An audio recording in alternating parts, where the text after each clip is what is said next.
Hello friends, நம்ம கிச்சனில் இன்றைக்கி என்ன பார்க்க போகிறோம் அப்படின்னா பீட்ரூட் அல்வா பண்ண போகிறோம். அதுக்கு தேவையான பீட்ரூட் வந்து நம்ம ஒரு 1/4 கிலோ அளவு மெஷர் பண்ணி நம்ம எடுத்துக்கலாம்.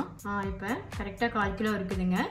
இப்போ இதை எடுத்துட்டு நம்ம இந்த ஸ்கின்னை ரிமூவ் பண்ணிவிட்டு அதை வந்து நம்ம கட் பண்ண போகிறோம். சரி, இப்போ கட் பண்ணி எடுத்தாச்சுங்க. இது அப்படியே நம்ம ஜாருக்கு மிக்சி ஜாரில் மாற்றிட்டு நல்லா ஃபைன் பேஸ்ட்டாக அரைச்சிட்டு வந்துடலாம். பெரிய ஜார்லேயே போட்டு அரைச்சிடுங்க. இப்போது நம்ம மிக்சியில் இதை நல்லா அரைச்சிடலாம். லைட்டா தண்ணி ஊத்திக்கலாங்க. ஊத்திடாதீங்க, லைட்டா ஊத்திக்கலாம்.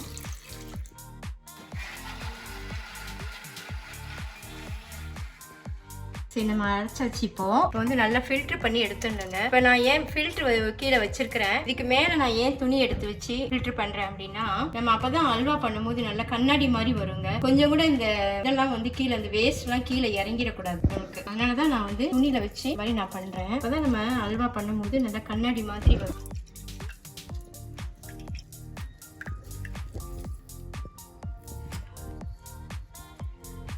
இதில் கொஞ்சமாக தண்ணி ஊற்றிக்கலாங்க. தண்ணி ஊற்றி நல்லா ஒரு ஸ்பூன் வச்சுட்டு நல்லா டீவும் பண்ணிகிட்டே இருங்க. அப்போ தான் வந்து நல்லா இறங்கும், அந்த ஜூஸியாக நல்லா இறங்கிடும். தண்ணி ஊற்றிக்கலாம்.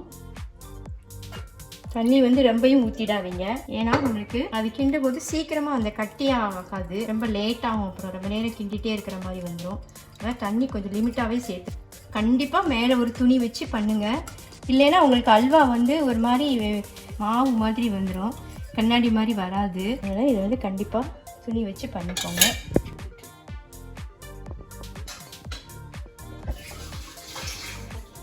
நம்ம இப்போ புளிஞ்சு எடுத்தோம் இல்லையா, அந்த வேஸ்ட்டை வந்து நீங்கள் கீழே போட்டுறாதீங்க. ஃபேஸில் வந்து அப்ளை பண்ணலாம். இதில் வந்து நல்லா அப்ளை பண்ணிங்கன்னா லிப்ஸ் வந்து நல்லா ரோஸாக இருக்கும். செடியெல்லாம் வளர்த்திங்கன்னா அந்த செடிக்கெலாம் போட்டுருங்க, வேஸ்ட் பண்ணிடாதீங்க. இப்போ வந்து நம்ம அடுத்து வந்து கோதுமை மாவு கொஞ்சம் எடுத்துக்கணுங்க. அது எப்படின்னா, இந்த டேபிள் ஸ்பூன் இருக்கு இல்லையா, டேபிள் ஸ்பூனுக்கு நல்லா கோபுரமாக குமிச்சு 1 2 அப்புறம் ஒரு ஸ்பூன் வந்து தட்டின மாதிரி ஒரு ஸ்பூன் போட்டுக்கலாம். இப்போ இதை வந்து தண்ணி ஊற்றிட்டு இதில் கொஞ்சம் தண்ணி ஆட் பண்ணிக்கணும். ஆட் பண்ணியாச்சு. இது வந்து நம்ம 2 ஸ்பூன் தான் எடுத்திருக்கோம். ஏன்னா நம்ம அடுத்து வந்து கொஞ்சம் போல கார்ன் பவுடர் கொஞ்சம் நம்ம சேர்ப்போம் இதில். ஏன்னா அந்த கார்ன் பவுடர் சேர்த்தாதான் உங்களுக்கு அந்த அல்வா வந்து நல்லா வரும். அதுக்காக விட்டு நம்ம கொஞ்சம் போல கார்ன் பவுடர் சேர்ப்போம். அதனால இது வந்து நீங்கள் வந்து ரொம்ப எடுத்துக்க வேண்டாம், 2 ஸ்பூன் எடுத்தால் போதும் கோதுமாவு. இதுவும் அதே மாதிரியே நல்லா அந்த துணியில் ஃபில்டர் பண்ணி பீட்ரூட் ஜூஸ் வச்சுப்போம் இல்லையா, அதோட சேர்த்தே எடுத்துக்கோங்க.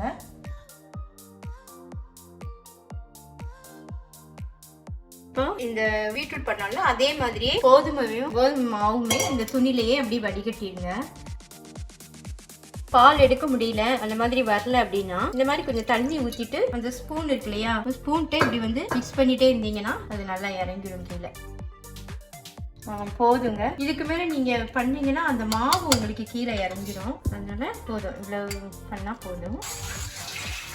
இப்போ அடுத்து நம்ம வந்து கார்ன் பவுடர் ஒரு 1.5 ஸ்பூன் சேர்த்துக்கலாம். கண்ணாடி மாதிரி வரும். அப்பதான் அல்வா வந்து நம்ம கிண்டும் போது நம்ம இந்த ஜூஸ் எடுக்கிறது இது எல்லாமே வந்து அல்வா நல்லா கண்ணாடி மாதிரி வரதுக்காக தான் நம்ம இது மாதிரிலாம் பண்ணிடுறோம். நல்லா மிக்ஸ் பண்ணிடுங்க, அப்பதான் கட்டி விழாமல் இருக்கும். நல்லா மிக்ஸ் பண்ணியாச்சுங்க. இப்போ இதை எடுத்து வச்சிடலாம். இப்போ முந்திரியும் திராட்சையும் இதை வந்து நம்ம நெய்யில் வறுத்துடலாம். ஃபஸ்ட்டு ஸ்டவ் ஆன் பண்ணிக்கலாங்க. ஆன் பண்ணிவிட்டு பாத்திரத்துக்கு ஒரு 1.5 ஸ்பூன் நெய் விட்டுட்டு முந்திரியும் திராட்சையும் போட்டிருக்கிறேன். நீங்க தேவைப்பட்ட பாதாம் பருப்பு போட்டுக்கலாம், பிஸ்தா போட்டுக்கலாம், வால்நட் கூட போட்டுக்கலாங்க. நல்லா ஆனால் கட் பண்ணி நல்லா சின்ன சின்ன பீஸா ஆக்கிட்டு போட்டுக்கோங்க. கொஞ்சம் ரொம்ப எல்லாம் வறுக்க வேணாம், லைட்டா அப்படியே அந்த கலர் சேஞ்ச் ஆனாலும் எடுத்துருங்க. லைட்டா கலர் சேஞ்ச் ஆகிட்டு திராட்சையும் நல்லா இப்போ வந்து என்ன பண்றோம்னா, இதை சின்ன கிணத்துல எடுத்து வச்சுட்டு கொஞ்சம் சூடு ஆன உடனே இப்போ வறுத்தாச்சுங்க. இப்போ நம்ம அல்வா பண்ணிட்டு எதில் செட் பண்ண போகிறோமோ அந்த பாத்திரத்தில் இந்த மாதிரி அப்படி கீழே அப்படி தூவிக்கோங்க. இதை மேலே தூவி விட்டுருங்க. இது கொஞ்சமாக நம்ம எடுத்து வச்சுக்கலாம், ஏன்னா நம்ம அல்வா பண்ணும்போது அதில் கொஞ்சம் போடணும் இல்லையா, அதுக்காக நான் கொஞ்சம் இதில் கொஞ்சம் எடுத்து வச்சுட்டேன். ஏன் இதை வந்து நான் இந்த மாதிரி தூவிருக்கேன் அப்படின்னா, நம்ம அல்வா மேலே வச்சோடனே அதில் வந்து நம்ம என்னெல்லாம் போட்டிருக்கோங்கிறது அப்போ தான் மேலே வந்து தெரியும். அதுக்காக தான் இந்த மாதிரி கீழே வந்து தூவி வச்சுருக்கிறேங்க. கொஞ்சம் நான் எக்ஸ்ட்ரா எடுத்து வச்சுருக்கேன். அல்வா பண்ணும்போது அதில் வேற போடணும், அதுக்காக எடுத்து வச்சுருக்கிறேன். இப்போ நம்ம பாத்திரத்தில் இதில் முந்திரி திராட்சைலாம் ரெடி பண்ணியாச்சு. அடுத்து நம்ம என்ன பண்ண போறோம்னா, இப்போ பீட்ரூட் அல்வா பண்ணுறதுக்கு தேவையான சுகர் நம்ம எடுக்கணும். ஆனால் பீட்ரூட் வந்து நல்லா ஸ்வீட்டாகவே இருக்கும், அதனால கொஞ்சம் கம்மியாகவே நம்ம சுகர் எடுத்துட்டா போதும். இப்போ நம்ம சுகர் வந்து 150 கிராம் எடுத்துக்கலாம்.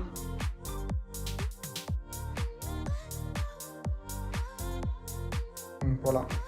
சரி, இப்போ நம்ம ஸ்டவ் ஆன் பண்ணிடலாங்க. அல்வா பண்ணுறதுக்கு நம்ம இந்த இது கோதுமை மாவும் பீட்ரூட்டை எடுத்து வச்சுருக்கோம் இல்லையா, ஜூஸ் அதை வந்து இதில் ஊற்றிடலாம்.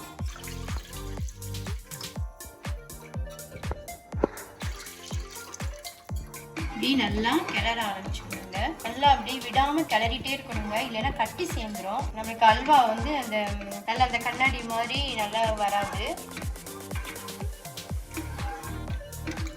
கொஞ்ச நேரம் வந்து நம்ம ஒரு ஹை ஃப்ளேமில் வச்சுட்டு ஒரு 10 மினிட்ஸ் கழிச்சோன்னா லோவில் வச்சிடலாம். 10 மினிட்ஸ் கழிச்சு கொஞ்சம் கட்டியாக ஆரம்பிக்கும் இல்லையா, அப்போ நான் உங்களுக்கு காமிக்கிறேன். கொஞ்சம் கட்டியாக ஆரம்பிச்சிருச்சுங்க. நம்ம ஹைலேருந்து கொஞ்சம் லோ போயிடலாம், லோ ஃப்ளேமில் வச்சிடலாம்.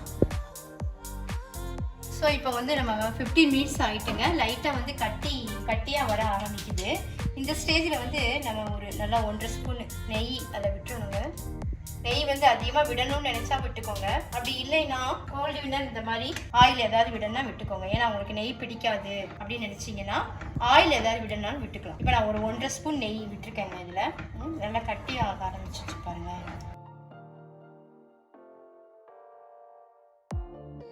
ஸோ இப்போ வந்து 20 மினிட்ஸ் ஆகிட்டுங்க. பாருங்களேன், நல்லா அப்படியே அந்த அல்வா மாதிரி வர ஆரம்பிச்சுட்டு பாருங்களேன்.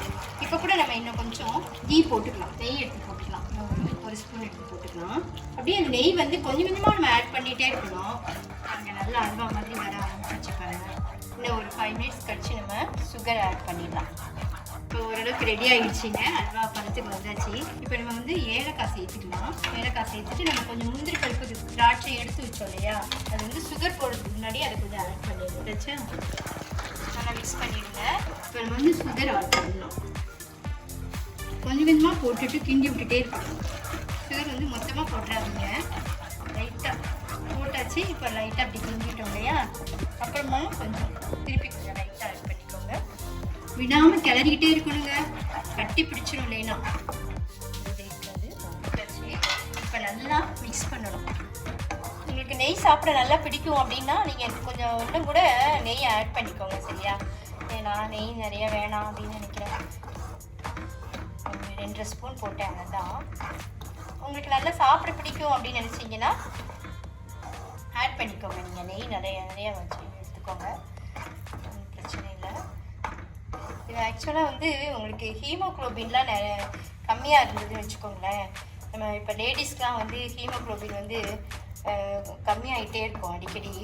அது மாதிரி இருக்கும்போது இதில் வந்து கொஞ்சம் டேட்ஸ் இருக்குல்ல, டேட்ஸை கூட நல்லா கொட்டையை எடுத்துட்டு அதை நல்லா பிச்சு கொஞ்சம் மிக்சியில் போட்டு அரைச்சி இதோடு சேர்த்துட்டிங்கன்னா ஹீமோக்ளோபின் வந்து நல்லா ரைஸ் ஆகுங்க இதுக்கு.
நல்லா பாத்திரத்தில் விட்டாது அப்படியே நல்லா அழகாக விழுந்து. நீங்கள் சூடாக குழந்தைங்களுக்கு கொடுக்கணும்னு நினச்சிங்கன்னா இப்போ இப்படியே கூட நீங்கள் கொடுக்கலாம். இல்லை நல்லா பசங்க நல்லா ஸ்லைஸ்லாம் போட்டு சாப்பிட்ணும்னு நினைக்கிறாங்க அப்படின்னீங்கன்னா இப்படி கொஞ்சம் நேரம் ஆற வச்சிங்கன்னா நல்லா ஆறிடும். அப்புறம் நீங்கள் கட் பண்ணி குழந்தைங்களுக்கு கொடுக்கலாம். கம்மியாக தாங்க பண்ணியிருக்கிறேன். நம்ம பார்த்தீங்கன்னா நம்ம 1/4 கிலோ தான் எடுத்தோம் பீட்ரூட்டு. ஒரு 2.5 ஸ்பூன் தான் கோதுமை எடுத்தோம். 1.5 ஸ்பூனு கார்ன் பவுடர் தான் எடுத்தோம். அது இவ்வளோ தான் வந்திருக்குது. அப்படியே இருக்கட்டும். ஒரு 15 மினிட்ஸ் அப்படியே விட்டுருங்க. நல்லா ஆறிடும். அதுக்கப்புறம் நம்ம ஸ்லைஸ் பண்ணிக்கலாம்.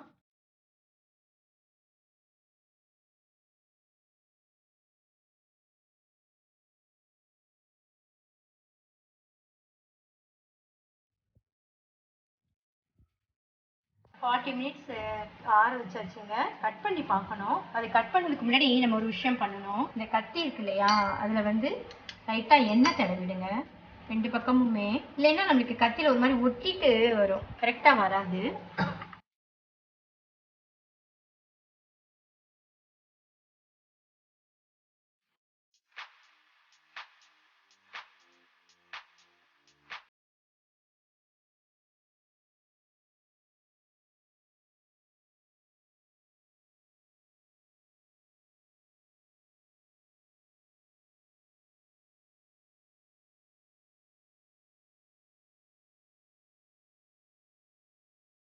இப்போ ஃப்ரை பண்ணியாச்சுங்க.